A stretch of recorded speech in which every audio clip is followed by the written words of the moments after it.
Greetings and salutations, dear viewers. Get ready for some fantastic content. Welcome to another exciting video where we'll be shedding light on collective consciousness. Collective consciousness, collective conscience, or collective conscious is the set of shared beliefs, ideas, and moral attitudes which operate as a unifying force within society. In general, it does not refer to the specifically moral conscience, but to a shared understanding of social norms. The modern concept of what can be considered collective consciousness includes solidarity attitudes, memes, extreme behaviors like groupthink and herd behavior, and collectively shared experiences during collective rituals, dance parties, and the discarnate entities which can be experienced from psychedelic use. Rather than existing as separate individuals, people come together as dynamic groups to share resources and knowledge. It has also developed as a way of describing how an entire community comes together to share similar values.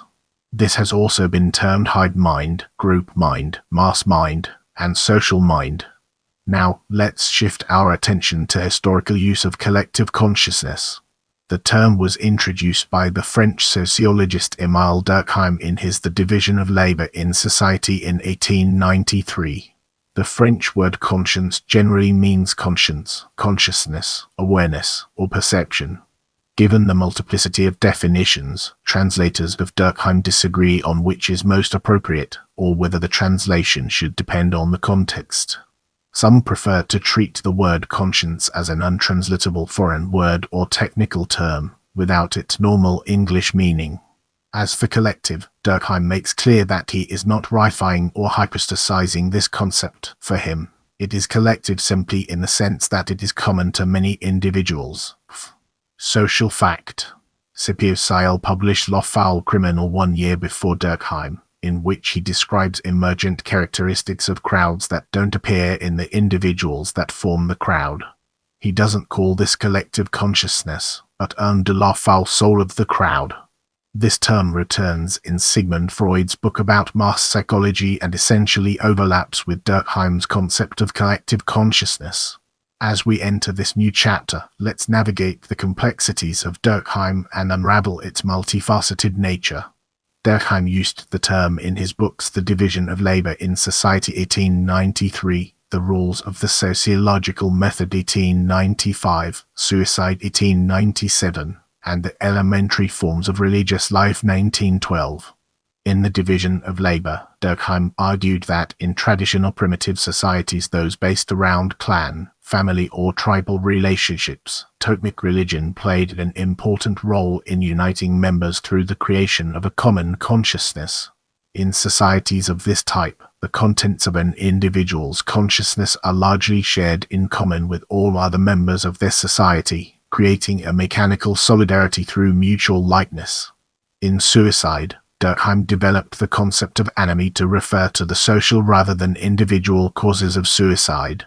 This relates to the concept of collective consciousness, as if there is a lack of integration or solidarity in society, then suicide rates will be higher.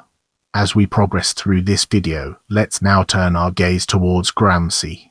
Antonio Gramsci states, a collective consciousness, which is to say a living organism, is formed only after the unification of the multiplicity through friction on the part of the individuals, nor can one say that silence is not a multiplicity.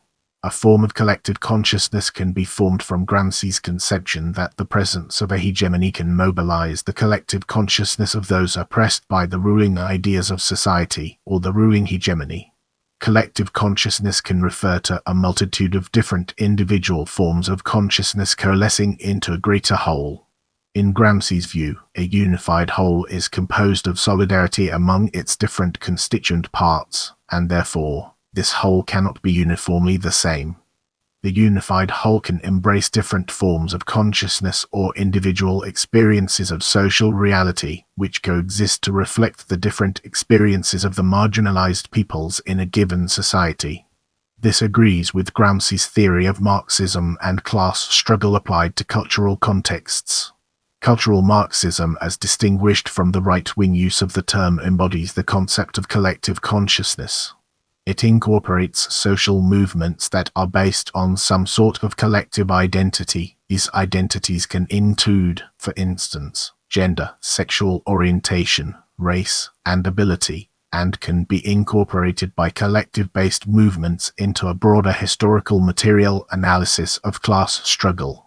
According to Michel Filippini, the nature and workings of collective organisms, not only parties, but also trade unions, associations, and intermediate bodies in general, represent a specific sphere of reflection in the prison notebooks, particularly in regard to the new relationship between state and society that, in Gramsci's view, emerged during the age of mass politics.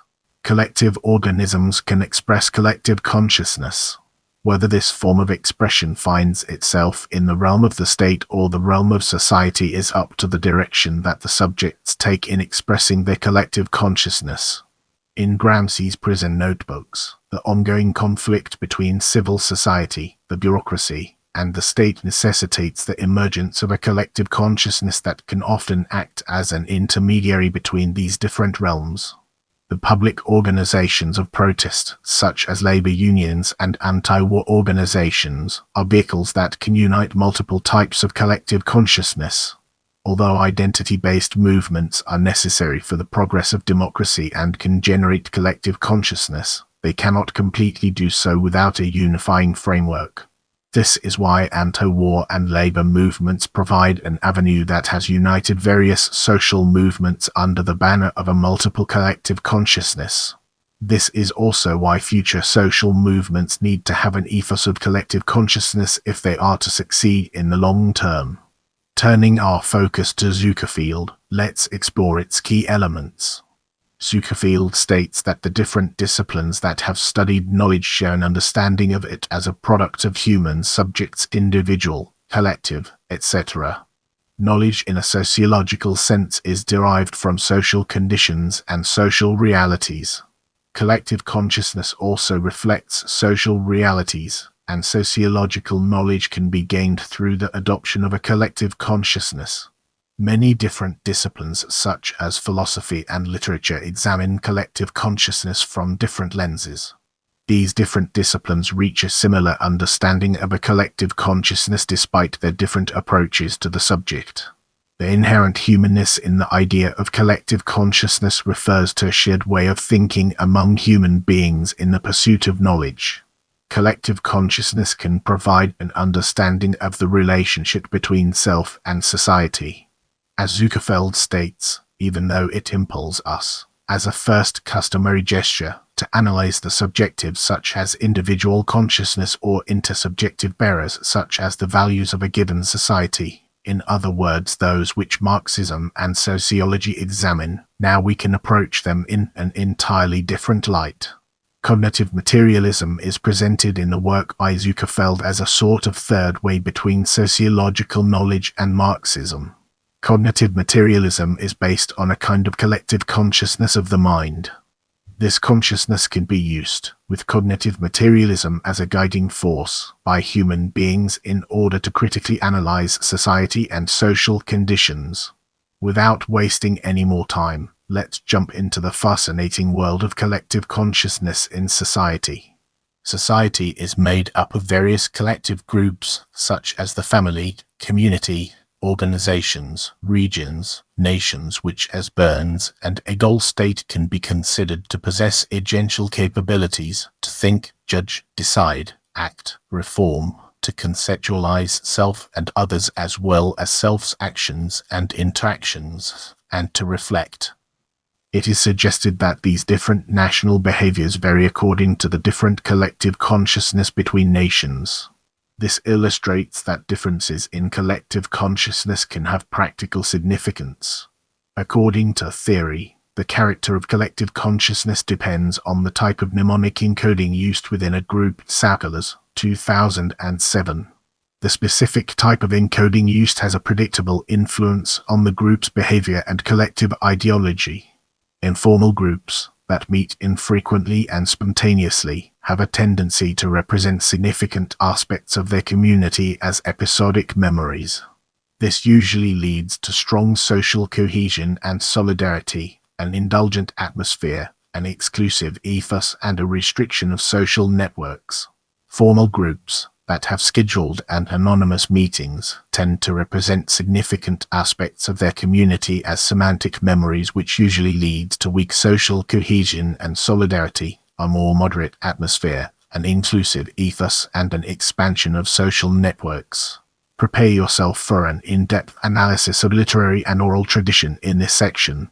In a case study of a Serbian folk story, Wolfgang Ernst examines collective consciousness in terms of forms of media, specifically collective oral and literary traditions. Current discourse analysis drifts away from the culturalist turn of the last 2 or 3 decades and its concern with individual and collective memory as an extended target of historical research. There is still a collective consciousness present in terms of the shared appreciation of folk stories and oral traditions. Folk stories enable the subject and the audiences to come together around a common experience and a shared heritage. In the case of the Serbian folk gussel, the Serbian people take pride in this musical instrument of epic poetry and oral tradition and play it at social gatherings. Expressions of art and culture are expressions of a collective consciousness or expressions of multiple social realities.